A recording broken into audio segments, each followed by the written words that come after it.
बिहार विधानसभा चुनाव 2025 नज़दीक आ रहा है और इस चुनाव को लेकर के तमाम राजनीतिक दलों ने तैयारियां शुरू कर दी है। एक और सूबे के मुख्यमंत्री नीतीश कुमार प्रगति यात्रा निकालकर हर जिले में घूम रहे हैं और हम आपको दिखाना चाहते हैं कि देखिए हर जिला को किस तरह सजाया गया है। सरकार की जितनी भी उपलब्धियां हैं उसको हर जिला मुख्यालय में पूर्ण रूपेण बैनर और पोस्टर के जरिए सजा के आम जनता को यह दिखलाने का प्रयास किया जा रहा है कि नीतीश कुमार के कार्यकाल में कितने विकास के कार्य हुए हैं। उसी तरह दूसरी ओर नेता प्रतिपक्ष तेजस्वी यादव कार्यकर्ता मिलन सह संवाद कार्यक्रम का आयोजन पूरे ज़िले में घूम कर रहे हैं। आखिर ये दोनों नेताओं के कार्यक्रम का क्या असर पड़ेगा, हमारे साथ ज़िले के कुछ पत्रकार हैं, हम बात करेंगे कि ये दोनों नेता जो चुनाव की तैयारी कर रहे हैं आखिर उसका क्या, अगर दोनों ही नेता चुनाव के लिए पूरी ताकत लगा चुके हैं, आखिर क्या प्रभाव पड़ेगा दोनों यात्राओं का।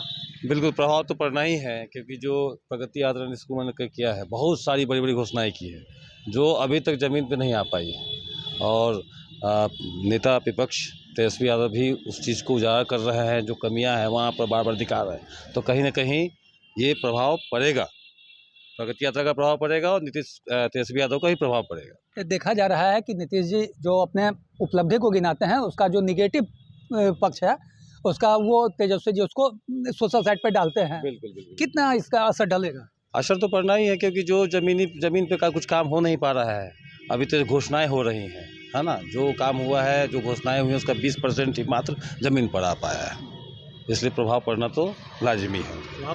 पड़ना प्रभाव पड़ेगा। एक चीज़ कही है कि स्मार्ट सिटी में चयन हुआ था इस जिले का, लेकिन शहर में आपको क्या लगता है कि कितना काम हुआ है और नीतीश जी की जो घोषणाएं हैं, जो वो दावा कर रहे हैं, कितनी हकीकत है और कितना फसाना है? स्मार्ट सिटी की अगर बात करें तो आप इसे समझ सकते हैं कि जब काम होगा उससे पहले बैठक भी होती है, उसकी मॉनिटरिंग भी होती है। जो काम होता है मॉनिटरिंग की बैठक पिछले लगभग एक महीने पहले तक जो 8-9 महीने बीते हैं उसमें एक बार भी नहीं हुई थी। तो आप समझ सकते हैं जब मॉनिटरिंग बॉडी की बैठक ही नहीं होती तो काम का आकलन किस प्रकार होगा। अभी आप जहां खड़े हैं, हम लोग जहां खड़े हैं उसके ठीक बगल में 10 मीटर पहले जो सड़क है वो सड़क धंस गई थी। स्मार्ट मीटर का ही काम इसका काम चल रहा था, स्मार्ट सिटी का ही। तो कुल मिलाकर के काम की जो स्थिति है उसकी जो मतलब उसका मूल्यांकन है वो तो हो नहीं पा रहा। लूट खसोट की पूरी माहौल बन चुकी है। दूसरी बात प्रगति यात्रा की बात कर रहे हैं यहाँ तेजस्वी यादव के जनता दर्शन और खास करके कार्यकर्ताओं के साथ जो खासकर उनका संवाद चल रहा है, ये सारी चीज़ें आप अगर देखें तो जो तेजस्वी यादव उन चीज़ों को बता रहे हैं जो काम नहीं हो पाया है, और तेजस्वी इस सब के बीच में एक बड़ा चालाकी से एक चीज़ को कह रहे हैं। जो 17 महीने की उनकी सरकार रही है उसमें उन्होंने जो भी किया है उस चीज़ को लेकर के वो लगातार लोगों के बीच जा रहे हैं कि हमने नौकरी दे दी, सब कुछ कर दी। लेकिन नीतीश कुमार के पार्टी या फिर एनडीए की तरफ से जब आकलन की बात आ रही है, चाहे तुलनात्मक तरीके से लोगों को बताने की बात आ रही है, तो हमेशा 2010 की बात हो रही है, लेकिन 2015-20 की बात लोग नहीं कर पा रहे। कहने का मतलब यह है कि वो लोग भी ये मानते हैं कि नीतीश का स्वर्णिम काल 5 से 10 वाला ही था, और इधर जो चुनाव में जिस चीज़ को प्रस्तुत करना चाहिए जिनको लगता है कि शायद वैसा आकलन का भी नहीं है। तो नीतीश जी जब तेजस्वी जी का साथ सरकार बनाए थे कुछ दिनों के लिए, तो उस समय नौकरियों की बहार आई गई थी, ऐसा दोनों ही लोगों का दावा है। तो क्या असर डालेगा और इन यात्राओं का कितना असर पड़ेगा चुनाव में? देखिए, जिस तरह से अभी वर्तमान राजनीतिक परिप्रेक्ष्य जो चल रहा है, जिस तरह से पक्ष और विपक्ष का लगातार आरोप लग रहा है, पक्ष अपने कामों को लेकर के जनता के बीच आ रही है, चाहे प्रगति यात्रा हो, चाहे जितनी सारी योजनाएं हैं। देखिए चुनावी वर्ष है, ऐसे में विपक्ष भी पूरी तरह से हमलावर हो रही है और अपने आप को नई योजनाओं के साथ प्रेजेंट कर रही है। जैसे नेता प्रतिपक्ष हैं तेजस्वी प्रसाद यादव, वो माई बहिन मान योजना और जो लगातार जन संवाद करते हुए जो दिख रहे हैं, और हाल ही में वो मुजफ्फरपुर भी आने वाले हैं। संभवतः उनकी आज उपस्थिति मुजफ्फरपुर में होने वाली है, कल मुजफ्फरपुर में ही उनका कार्यक्रम है। तो ऐसे में सबसे बड़ा सवाल ये उत्पन्न होता है कि जिस तरह से लगातार जो बिहार की राजनीति और जो कालखंड को यहाँ की जनता जो देख रही है, ऐसे में भरोसा जो जनता का नेताओं के प्रति होना चाहिए वो कम होते जा रहा है। स्तर कुल मिलाकर क्या लगता है, आखिर बहुत आसानी से सीट निकलेगी या उनको लड़ाई लड़नी पड़ेगी? देखिए लड़ाई इस बार काफ़ी टफ रहने वाला है, क्योंकि जनता अब जो डिजिटलाइजेशन का जो युग आ चुका है, हर कोई सोशल मीडिया पे आकर के अपनी बातों को रख रहे हैं, लोग देख रहे हैं, और जनता जिस तरह से एक्टिव हो गई है, चाहे वो कम से कम पढ़ा लिखा ही व्यक्ति की अगर हम बात करें, एक साधारण सा रिक्शा चालक है वो भी मोबाइल पे तमाम गतिविधियों को देखता है। तो ऐसे में नेताओं के लिए बड़ा चैलेंज है कि आप जब तक कामों को दिखाएंगे नहीं ज़मीनी स्तर पे और उसकी गुणवत्ता को आप साबित नहीं कर पाते हैं, तब तक आप उम्मीद नहीं करिए कि आपको जनता यहाँ पे प्रतिनिधित्व करने के लिए चुन सकती है। तो दोनों के लिए इस बार चैलेंज है और कहना मुश्किल है कि कौन सत्ता में आएगी और नहीं आएगी। और क्या लगता है आपको कि चुनाव आसान होगा या मुश्किल होगा? काफ़ी संघर्ष करके हार जीत का फैसला होगा। नहीं, संघर्ष तो करना पड़ेगा।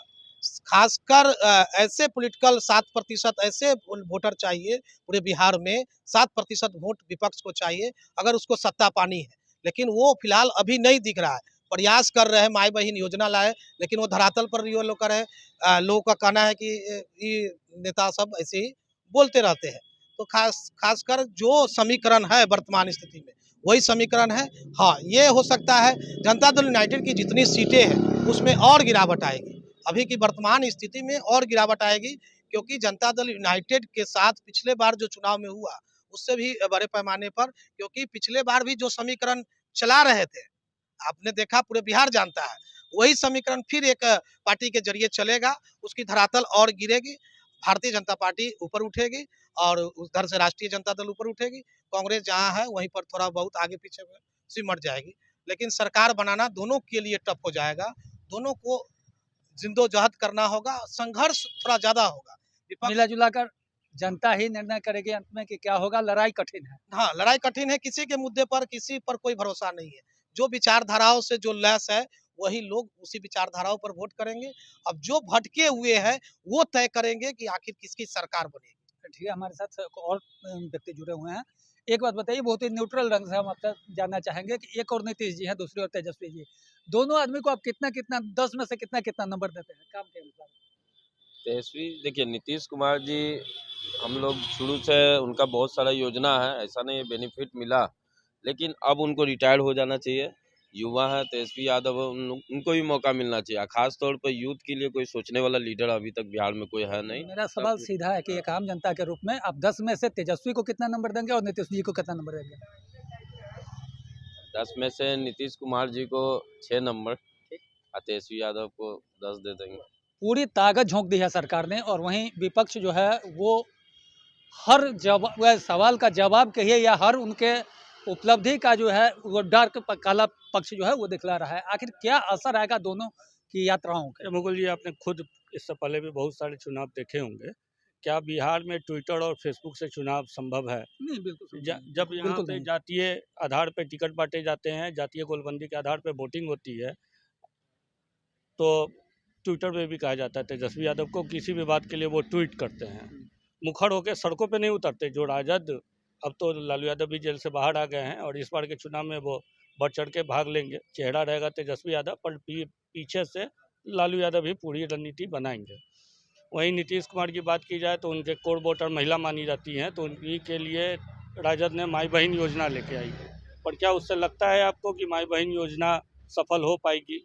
क्योंकि आम जनता के बीच वो क्या योजना है उसकी भी जानकारी राजद कार्यकर्ता गांव-गांव जाकर नहीं दे पा रहे। रेवड़ी बांटने की जो प्रथा है अब तो शुरू हो गई है। अब तो सभी पार्टियां रेवड़ी बांट रही हैं। रेवड़ियाँ तो दिल्ली में देखें कि लोगों ने नकार दिया। आपके वो बुरी तरीके से जो हार हुई कि फ्री, सब कुछ फ्री दे रही थी आप, वहाँ पे जनता ने कहा कि फ्री नहीं चाहिए, हमें इस लायक बनाओ कि हम उस चीज़ को खरीद सकें। तो बिहार की भी वही स्थिति है। यहाँ से आधे से ज़्यादा लोग तो शिक्षा हो, रोजगार हो या स्वास्थ्य हो, उन सभी के लिए पलायन करना पड़ता है। तो उन सभी की ज़रूरतें तो आज भी पूरी नहीं हुई। वो नीतीश कुमार हो या लालू यादव हो, राजद हो या जदयू हो या एनडीए हो या इंडिया गठबंधन हो। वैसे इंडिया गठबंधन तो अब कहीं है भी नहीं। तो अभी भी देख सकते हैं कि हमारे पीछे जो ये बोर्ड लगा हुआ है ये नीतीश जी की उपलब्धियों का बोर्ड है। लेकिन जो हमने बातचीत की लोगों के साथ, उसमें स्पष्ट हो गया कि 2005 से 2010 का जो कार्यकाल था नीतीश कुमार जी का, वही कार्यकाल उनका स्वर्णिम कार्यकाल माना जाएगा। उसके बाद जो लालू जी के शासनकाल का विरोध करके और 2005 से पहले की चर्चा करके सरकार चलती रही। फिलहाल मुकाबला बड़ा कांटे का टक्कर दिख रहा है और यह देखना दिलचस्प होगा कि बिहार की जनता किसे अपना नेता मानती है। न्यूज़ 24 के लिए मुजफ्फरपुर से मुकुल कुमार की